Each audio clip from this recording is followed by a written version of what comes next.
Hi, well, today we are talking how to choose the most suitable super fund for you.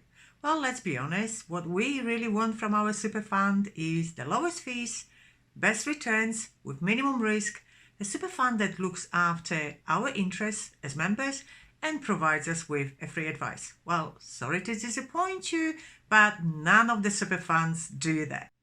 So unfortunately, as with anything else in life, to make a good choice, you will need to do a little bit of work and research. But I'm here to help you, to give you some suggestions how to make this process much easier. But first, let's start with the most important thing about superannuation in Australia, which I can see is still quite a confusion. From 1st January 2021, the Super Choice Law was extended, giving more Australians ability to choose their own superannuation funds, so you no longer are locked into your employer's super fund. So every employer needs to offer their employees a choice of fund. I will leave the link to the tax office page where you can find more information about that decision. There are lots of videos and articles you can find that give information about the best super fund. But mainly what I see is the advice to choose the fund based on level of fees and, well, what the government has been advertised based on performance. As important as those two are, there is no such thing as a best super fund. There are over 500 superannuation funds in Australia and thousands of different investment choices, so choosing one can feel like a daunting task. Choosing the super fund that will best suit your needs, as I said before, is pretty complex and requires a bit of work on your part. So I will go over the steps that I take when choosing and recommending a fund to my clients.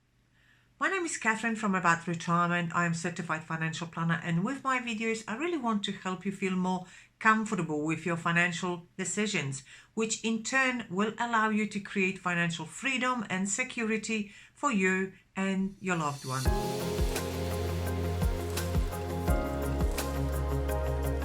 If you find this video of value, please click that like button and subscribe to my channel.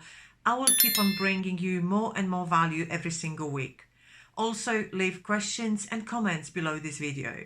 So first, let's go over the types of superannuation funds that you can choose from, because this is quite important. 1. Retail funds. Those are funds run by financial institutions. They are generally open to anybody. The general belief about the retail funds is that they tend to be more expensive.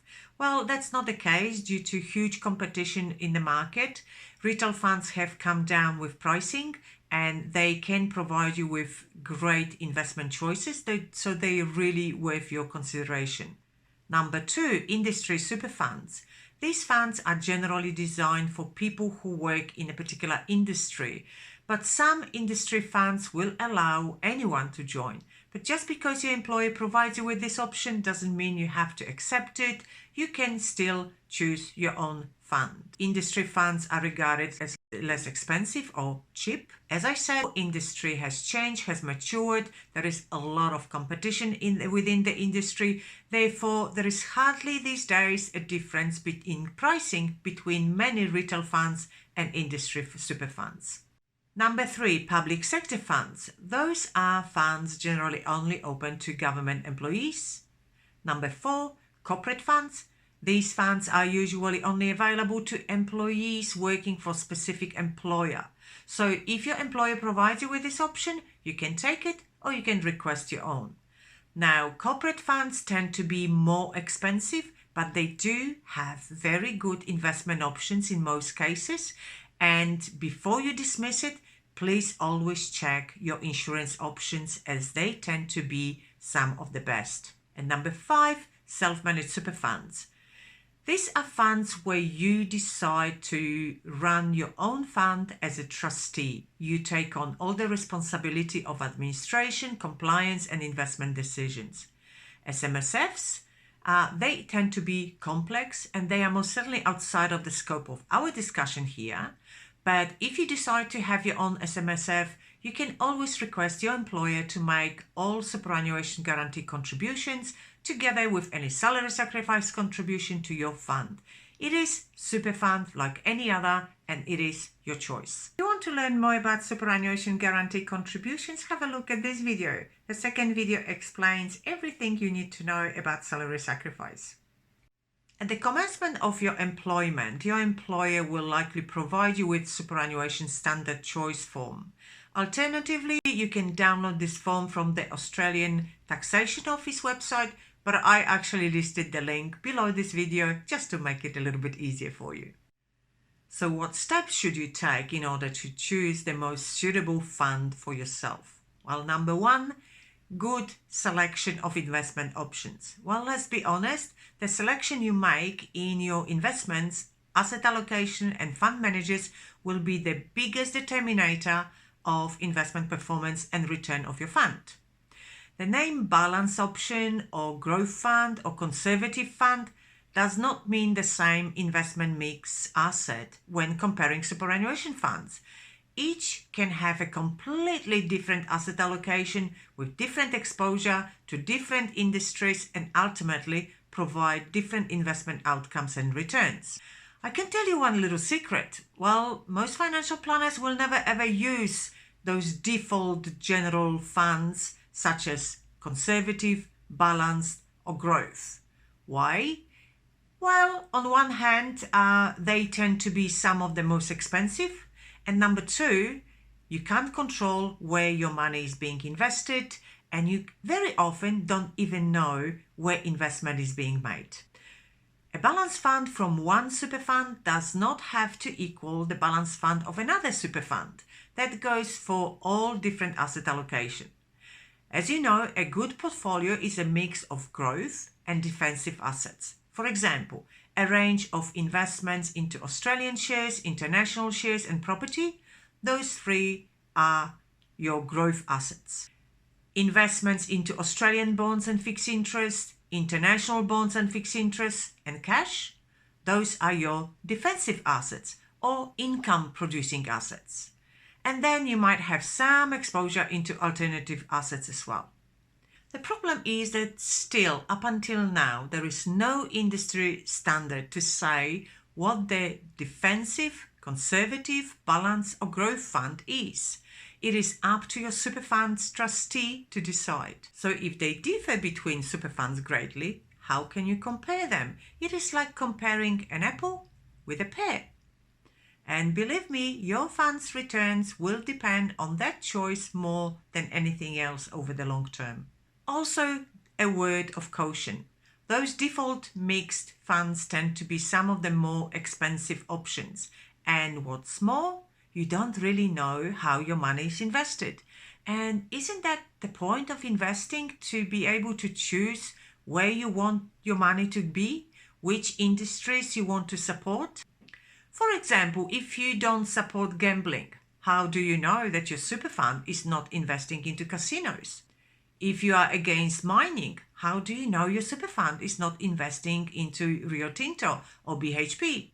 So if you want to support cleaner energy, social justice, equal opportunity, environmental improvements, how do you know your super fund is even considering any of those ethical issues?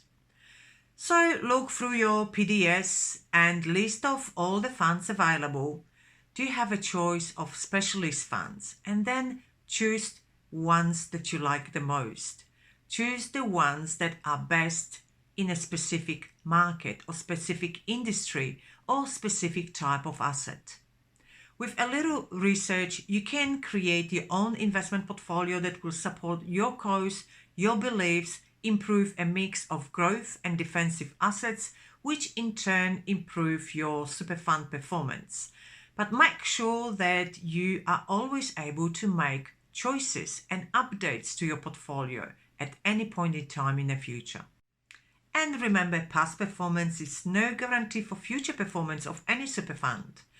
However, a good investment mix should provide a good long-term return that will boost your retirement nest egg. Number 2, appropriate insurance. So is your super choice always better than your employer-provided superannuation fund or default fund?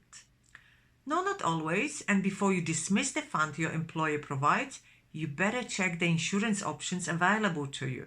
If you still have a mortgage or family that depends on your income, your personal insurance might be much more important than all investment choices or even low fees.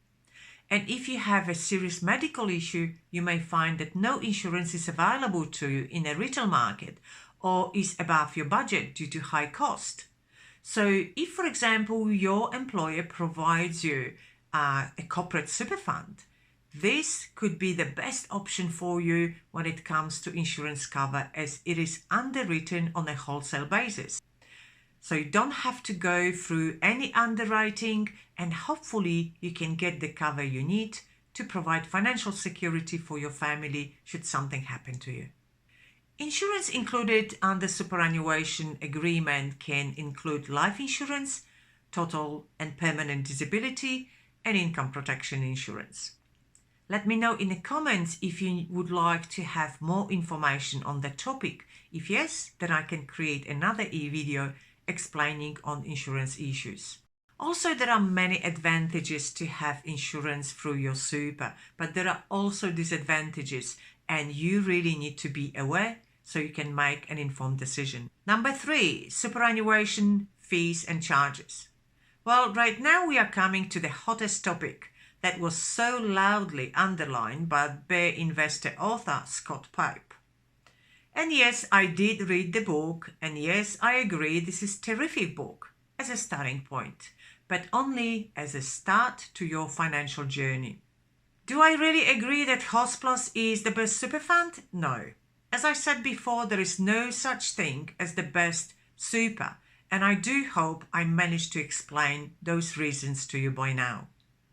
You really have to find the superannuation fund that suits you and provides all the benefits you require and you need for yourself and for your family.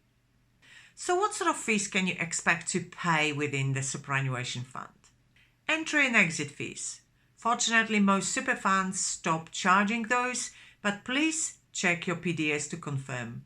Administration fee. Those are fees charged by the super fund directly for their work for members, such as preparation of PDSs, statements, tax returns, customer service.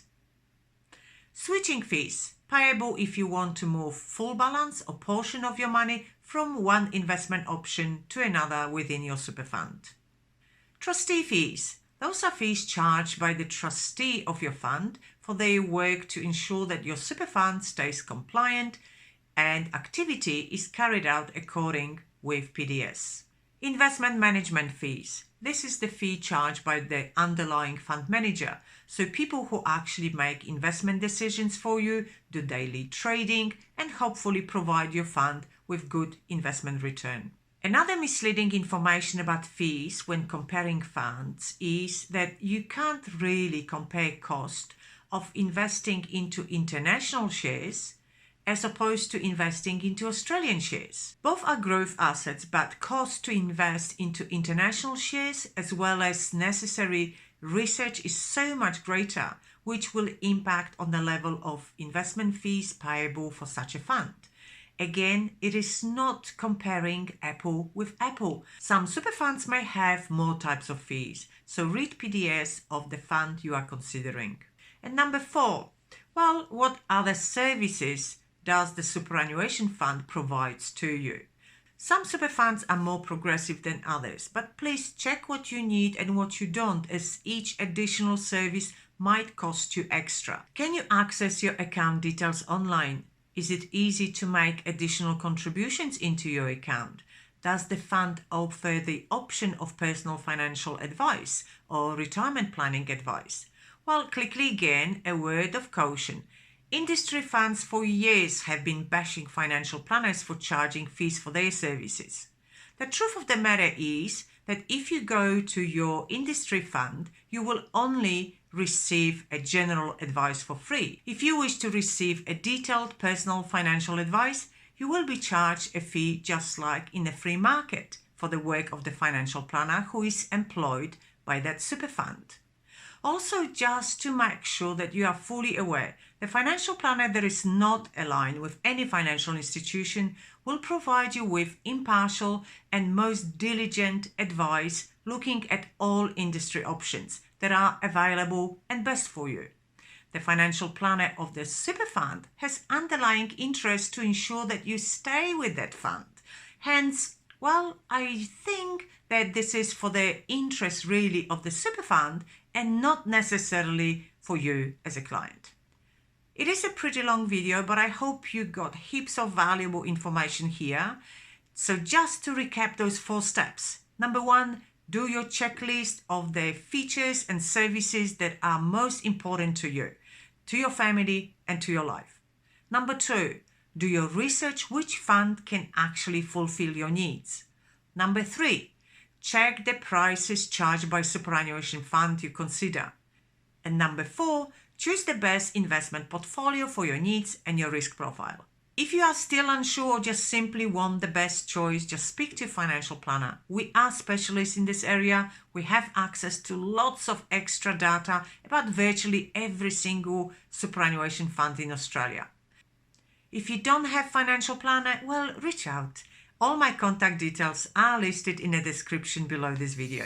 Since we are talking about superannuation, check those investments all dedicated to different superannuation issues, contributions, salary sacrifice, things that you should consider when investing and contributing to super.